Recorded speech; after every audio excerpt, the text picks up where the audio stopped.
Good morning everyone. कैसे बेटा आप सभी। आप देख रहे हैं बीपीजी कॉमर्स सॉल्यूशन पे अकाउंटिंग क्लासेस। आज बेटा हम एक जो रेशो डिस्कस करने जा रहे हैं वो है इंटरेस्ट कवरेज रेशो। बहुत ही ज़्यादा इंपॉर्टेंट ये रेशो है। मैं तो ये मानता हूँ कि जितनी भी रेशोज हैं उसमें सबसे ज़्यादा इंपॉर्टेंट ये इंटरेस्ट कवरेज रेशो है, क्योंकि इसके क्वेश्चन सबसे ज़्यादा बार सीबीएसई बोर्ड में पूछे गए हैं। इंटरेस्ट कवरेज रेशो जो है ये कैसे निकाली जाती है उसके बारे में सुनिए। इंटरेस्ट कवरेज रेशो के लिए आपको earning before interest and tax चाहिए डिवाइड बाय में फिक्स्ड इंटरेस्ट चार्जेस। तो ये एक फॉर्मूला है। Earning before interest and tax का मतलब ये कैसा प्रॉफिट होना चाहिए जिसमें से अभी तक इंटरेस्ट और टैक्स ना घटा हो, और अगर घट गया है तो वापस जोड़ लीजिए। और फिक्स्ड इंटरेस्ट चार्जेस का मतलब होता है कि अगर आपने किसी बैंक से लोन लिया है, कोई पब्लिक डिपॉजिट करवाया है, कोई डिबेंचर इशू किया है, तो जो इंटरेस्ट आपको फिक्स रेट से पेड करना होता है उसको बोलते हैं फिक्स्ड इंटरेस्ट चार्जेस।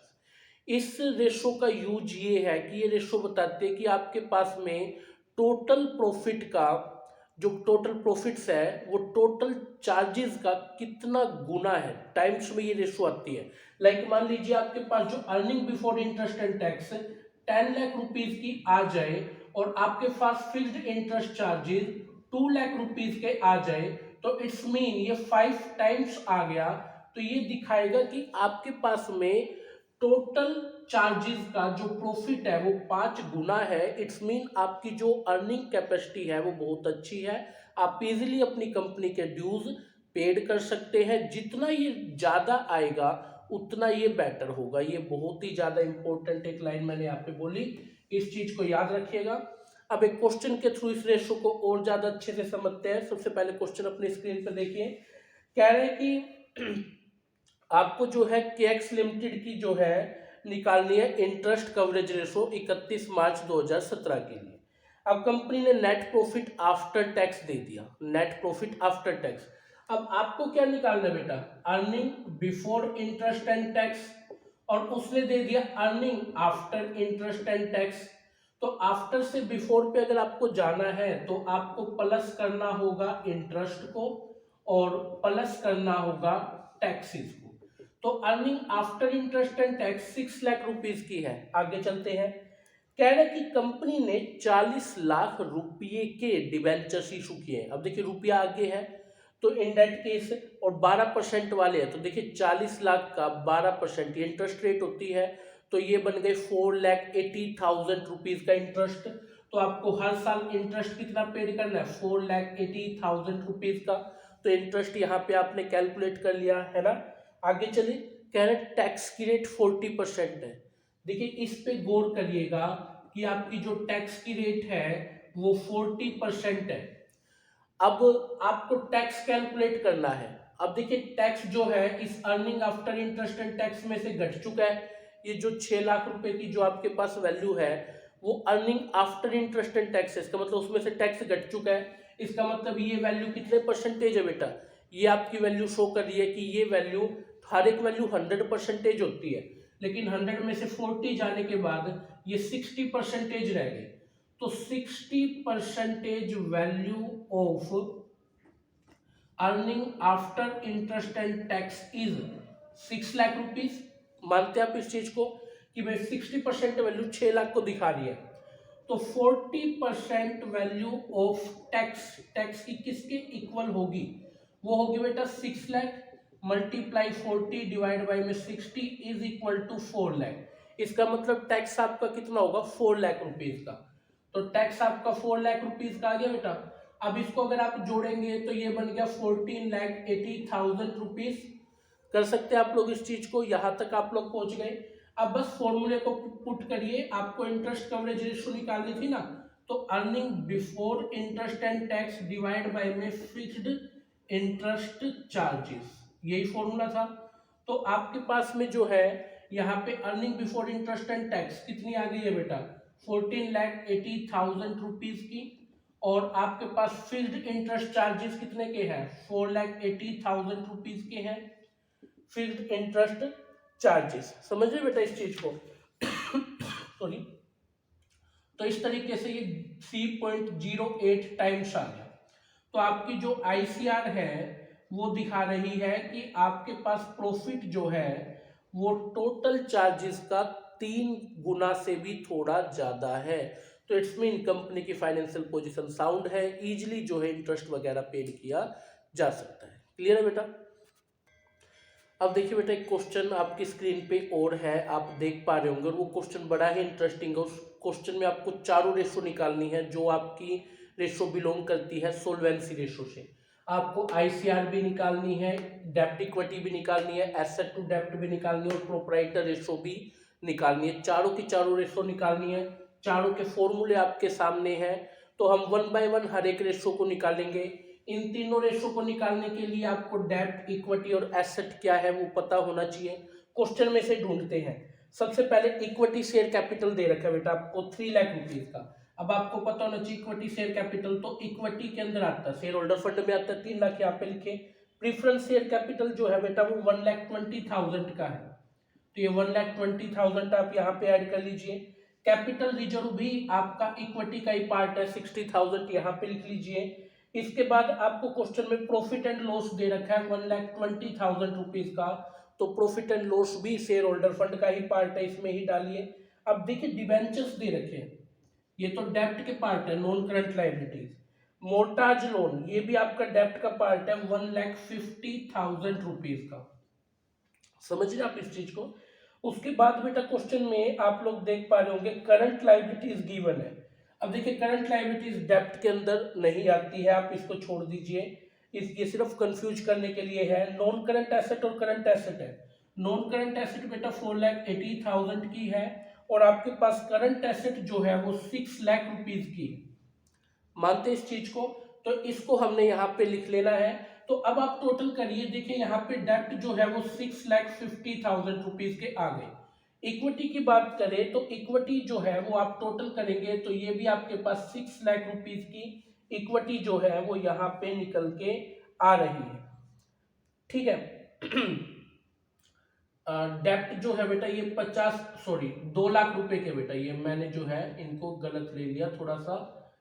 ठीक है, ये डेप्ट आपके 2 लाख के हैं, इक्विटी जो है 6 लाख की है, और एसेट्स की बात करें तो वो 10,80,000 रुपीज की जो है आपके पास में एसेट्स आ जाती है। तो अब तीनों रेशो के लिए फॉर्मूले बन चुके हैं। डेप्ट है 2 लाख रुपए की, रखिए आप यहाँ पे डेप्ट डिवाइड बाय में इक्विटी कितने की है, 6 लाख रुपए की। क्लियर है? तो 2 लाख बाय 6 लाख रखिए, तो ये 0.33:1 यहाँ पे आ जाती है। ठीक है। अब उसके बाद एसेट टू डेब्ट की बात करते हैं, तो आपके पास एसेट्स कितने की है, 10,80,000 रुपीज की है, और अगर हम बात करें हमारे पास में डेब्ट कितने के हैं, ये 2 लाख रुपीज के आपके पास में डेब्ट आ जाते हैं। तो इस तरीके से अगर आप 10,80,000 को डिवाइड करते हैं 2 लाख रुपए से, तो आपके पास में ये आ जाता है करीबन 5.4%, 5.4%:1। तो ये ऐसे निकल गया। अब इक्विटी बाय एसेट्स अगर करें तो इक्विटीज आपके पास कितने रुपए की है, इक्विटीज है 6 लाख रुपए की। अब 6 लाख को अगर आप डिवाइड कर दे, एसेट्स कितने की है, 10,80,000 रुपीज की।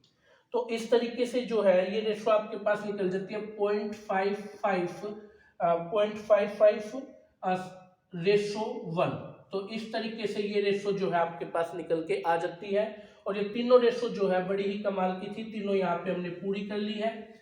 अब इसके बाद क्वेश्चन में हमें अपनी इंटरेस्ट कवरेज रेशो निकालनी है। इसके लिए देखिए इंटरेस्ट कवरेज रेशो को अगर निकालना है तो आपको चाहिए earning before interest and tax. अब क्वेश्चन में आपको क्या दिया हुआ है, earning after interest and tax. कह रहे हैं कि earning after interest and tax जो है वो 63,000 की है, तो आप इसमें इंटरेस्ट ऐड करें और टैक्स को ऐड करिए। अब क्वेश्चन में देखिए इंटरेस्ट कितना होगा, आपको डिबेंचर्स पे और मोर्टाज लोन पे इंटरेस्ट पेड करना है। डिबेंचर्स जो है वो 50,000 के, तो 50,000 पे 12% के हिसाब से 6,000 रुपए का ब्याज हो गया है। कल समझते इस चीज को। और मोर्टाज लोन जो है 150 के है, 150 पे 10%, 15,000 रुपए का इंटरेस्ट ये हो गया है। क्लियर है? अब टैक्स और ढूंढते हैं। इनकम टैक्स की जो रेट है बेटा वो 50% है। अब देखिए 50% अगर आपके पास में टैक्स की रेट है, तो तो नॉर्मल सी चीज है कि ये जो earning after interest and tax है ये 100% वैल्यू होगी, इसमें से टैक्स घट चुका है, तो घटने के बाद ये वैल्यू 50% रह गई। अब 50% value of earning after interest and tax is equal to 63,000। समझ रहे इस चीज को? तो आपके पास 50% वैल्यू ऑफ टैक्स किसके इक्वल होगी? 63,000 multiply by the 50 divide by the 50 is equal to 63,000 आ गया। इट्स मीन टैक्स कितना है बेटा? 63,000। तो अब आप इन सबको जोड़ लीजिए तो आपके पास earning after interest and tax जो है वो बिफोर इंटरेस्ट एंड टैक्स 1,47,000 आ जाएगी। समझ रहे हैं? तो अब आपको इंटरेस्ट कवरेज रेशो निकालनी थी ना, तो फॉर्मूला क्या है? Earning before interest and tax divide by में फिक्स्ड इंटरेस्ट चार्जेस। तो आपके पास earning before interest and tax कितनी है? 147,000 और डिवाइड बाय में इंटरेस्ट कितने हैं? 6,000 ये और 15 ये, टोटल हो गए 21,000 रुपीज के। तो ये रेशो आ गई 7 टाइम्स। तो इसका मतलब आईसीआर जो रेशो है वो कितनी आ गई? 7 टाइम्स। काफी इंपॉर्टेंट ये क्वेश्चन था। चारों की चारों रेशो जो है इसके अंदर हमने डिस्कस करी है। क्लियर है बेटा आप सभी को? हाँ जी बेटा, अब आते हैं हम अपने एक नेक्स्ट क्वेश्चन पे। काफी इंपॉर्टेंट ये क्वेश्चन हमारे सामने होगा।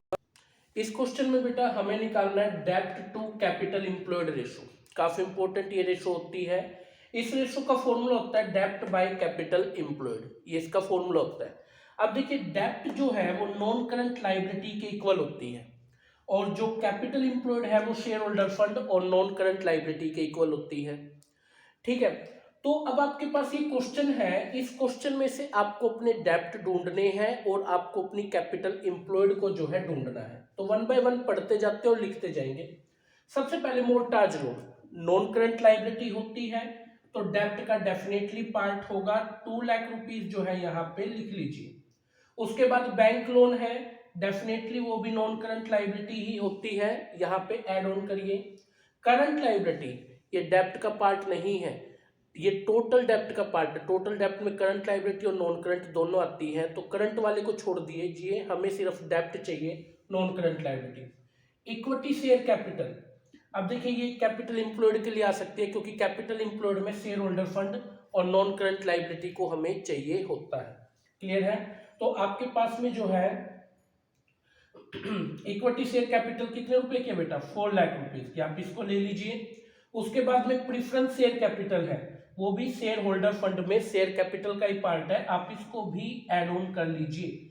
ठीक है, इसके बाद सिक्योरिटी प्रीमियम, ये भी बेटा शेयर होल्डर फंड में जो रिजर्व एंड सरप्लस साइड आता है उसमें ये सिक्योरिटी प्रीमियम आता है, आप इसको भी यहाँ पे ऐड ऑन कर लीजिए। अब बेटा फर्नीचर का तो कोई यूज नहीं है, वो तो नॉन करंट एसेट का पार्ट, आप इसको छोड़ दीजिए। तो इस तरीके से अगर हम देखें हमारी डेब्ट कितने हो गए? 3 लाख रुपीज की, और हमारी जो कैपिटल एम्प्लॉयड है 4 लाख 5,50,000 रुपीज की जो है नहीं, अरे हाँ देखिए हमने इसमें ये तो ऐड कर दिया, लेकिन नॉन करंट लायबिलिटी जो आपकी मोर्टाज लोन है बेटा, मोर्टाज लोन 2 लाख रुपए नॉन करंट लायबिलिटी है, आप इसको ऐड करिए। बैंक लोन 1 लाख रुपए के हैं, आप इसको भी यहाँ पे ऐड करिए, करंट लायबिलिटी को छोड़ना है। देखिए क्वेश्चन में कैपिटल एम्प्लॉयड निकालना है, कैपिटल एम्प्लॉयड का फॉर्मूला क्या है? शेयर होल्डर फंड और नॉन करंट लायबिलिटीज दोनों को जोड़ते हैं तो कैपिटल एम्प्लॉयड आता है। तो मोर्टाज लोन नॉन करंट लायबिलिटी है, हमने ऐड किया। बैंक लोन ऐड किया, करंट लायबिलिटी को छोड़ दिया क्योंकि वो एक करंट का पार्ट है, नॉन करंट का नहीं है। इक्विटी शेयर कैपिटल ऐड किया हमने, प्रीफरेंस शेयर कैपिटल को हमने ऐड किया और सिक्योरिटी प्रीमियम को हमने ऐड किया, फर्नीचर को छोड़ दिया। क्लियर है? तो इस तरीके से 5,50,000 और ये हो गए 8,50,000 रुपीज, 8,50,000।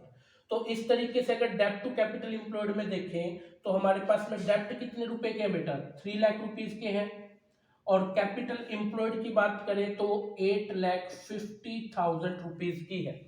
तो अब हम इस 3 लाख को अगर डिवाइड कर देते हैं 8,50,000 के साथ में, तो ये हमारे पास आता है 0.35:1। तो डेब्ट टू कैपिटल एम्प्लॉयड आई 0.35:1। तो ये रेशो हमें इंडिकेट कर दिया कि कंपनी की फाइनेंशियल पोजीशन अच्छी है, क्योंकि डेब्ट कंपैरेटिवली कैपिटल एम्प्लॉयड जो है वो हमारे पास में कम है। इट्स मीन हमारी कंपनी की फाइनेंशियल पोजीशन अच्छी चल रही है। तो ये क्वेश्चन काफी शानदार क्वेश्चन था, इंपॉर्टेंट क्वेश्चन था। ठीक है, अब नेक्स्ट क्लास में जब हम मिलेंगे तो अपनी एक्टिविटी और टर्नओवर रेशो को जो है हम धीरे धीरे सीखेंगे। तब तक के लिए टेक केयर बेटा, सभी को बाय।